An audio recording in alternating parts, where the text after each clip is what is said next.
Oke, hai, bertemu lagi dengan Mama Grego Teris Junior, ya, atau di video lain mungkin Bu Teni, di video lain mungkin Kak Teni, tapi semua itu sama, tetap satu orang, yaitu saya sendiri. Baiklah, hari ini saya sudah bikin 2 video. Yang satu sudah saya posting di Teni Saldika Mama Tiga Kriwil, dan ini saya coba posting di Benteng Army, ya.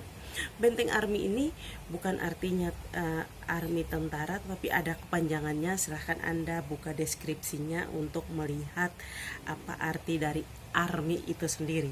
Nah, hari ini saya mendapat sebuah video yang sangat luar biasa, yaitu bagaimana pola pikir pemahaman yang dimiliki oleh Presiden Soekarno, Presiden pertama Indonesia, dalam melihat atau membangun Indonesia berdasarkan firman Tuhan. Dan video ini dikupas dan dibuat dalam video singkat yang suaranya kedengarannya seperti Gus Miftah, ya, Gus Miftah. Sudah lama sekali saya mengikuti video-video atau rekam jejak dari Gus Miftah ini, bahwa orang ini adalah orang yang cerdas, pintar, dan pandai membawa diri. Dan begitu banyak video-video dia yang ceramahnya sangat tenang, sangat menggugah orang untuk mau mendengarkan, dan sampai pada kesimpulan ketika melihat video yang beliau bikin ini, walaupun wajahnya tidak ada di video ini, tetapi menurut saya beliau orang yang sangat pintar dan perlu diacungi jempol, begitu ya. Dan terima kasih untuk Gus Miftah yang sudah membuat video ini. Video ini bagi saya sendiri, ya, seorang yang belajar di sekolah teologi, saya juga baru pernah mendengar seperti itu. Sehingga melalui video ini, ya, menambah wawasan dan pengetahuan saya tentang cara pandang orang-orang yang mampu mengubah dunia, ya, mampu mengubah dunia karena mengambil hal-hal baik, belajar hal-hal baik, tidak menjustis, tetapi menerima semua informasi dengan akal sehat. Nah, ini yang membuat video ini bagi saya sungguh-sungguh sangat istimewa. Jadi teman-teman semua silahkan menyaksikan video ini dan coba untuk berpikir secara realistis, ya, berpikir secara realistis bahwa kenapa seorang Soekarno bisa menyimpulkan semua hal berdasarkan firman Tuhan, dan juga mengapa seorang Gus Miftah bisa merangkaikan setiap peristiwa yang beliau bikin dalam video ini dengan alur yang apik dan mudah dicerna. Mari kita saksikan. Bung Karno itu secara formal kan tokoh Islam. Tapi coba, ketika diberikan gelar doktor honoris causa dalam bidang ilmu tauhid, yang keluar dari mulutnya bukan Al-Quran tapi Injil. Ini kan aneh. Ketika Bung Karno menghadapi perdebatan tentang Indonesia ini negara agama atau negara sekuler, yang dikutip sabda Yesus, berikanlah kepada Allah yang wajib kamu berikan kepada Allah, dan kepada kaisar yang wajib kamu berikan kepada kaisar. Ketika Soekarno menghadiri Kongres Muhammadiyah 1965 di kota Bandung, Bung Karno mengatakan, Jikalau aku teringat akan anak-anak kecil itu, saudara-saudara. Aku teringat akan siapa? Aku teringat akan Yesus van Nazaret. Yesus van Nazaret bersabda, "Bring de kinderen tot mij." Biarkanlah anak-anak itu datang kepadaku, karena dia yang akan memperoleh Koninkrag van God, kerajaan Allah.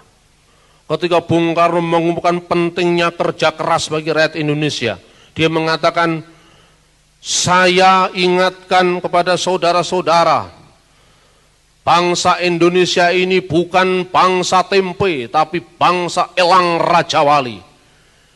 Saya membaca tadi malam dari Spreuken van Solomon. Apa itu Spreuken van Solomon? Amsal Salomo. Dia mengatakan apa? Ga tot de mier, pergi belajarlah kepada semut. Nah, coba bayangkan. Luar biasa. Bahkan ketika tahun 1930, Bung Karno itu menjadi seorang pesakitan diadili di pengadilan kolonial Bandung, Landrat Bandung. Lan itu adalah negeri, rat itu pengadilan negeri. Di hadapan seorang hakim kolonial Belanda, namanya Tuan Singelbeck van Hukelom. Bung Karno duduk di kursi terdakwa dan ditanya, "Menir Soekarno, apakah Menir seorang yang revolusioner?" "Ya, saya seorang yang revolusioner." Berarti Tuhan menggerakkan revolusi dengan kekerasan. Tuhan menggerakkan revolusi dengan berdarah-darah. Tidak, saya seorang revolusioner, tetapi saya seorang yang anti kekerasan. Di mana kamusnya Menir Soekarno? Ada revolusi tanpa kekerasan, ada revolusi tanpa pertumpahan darah, ada revolusi yang niet met bommen en granaten, tanpa bom dan granat. Dan siapa tokohnya kalau memang ada revolusi damai seperti itu yang bisa mengubah dunia? Bung Karno menjawab, ada. Revolusi damai yang mengubah dunia tanpa pertumpahan darah. Tokohnya adalah Yesus van Nazaret. Dia mengubah dunia tanpa harus merusak dunia. Ketika dia mengatakan ada tokohnya Yesus van Nazaret, Singelbeck van Hukelom kaget setengah mati, matanya klom-klom. Bingung, Soekarno kok bisa ngomong seperti itu? Ini kan tidak pernah ditulis orang gitu loh. Nah, saudara-saudara, tokoh seperti Bung Karno bisa mengatakan seperti itu karena spirit khotbah di atas bukit. Dan tokoh di balik semuanya itu adalah Yesus orang Nazaret. Setelah mendengar apa yang dijelaskan oleh Gus Miftah, bagaimana kamu orang Kristen, atau kita semua orang Kristen, atau yang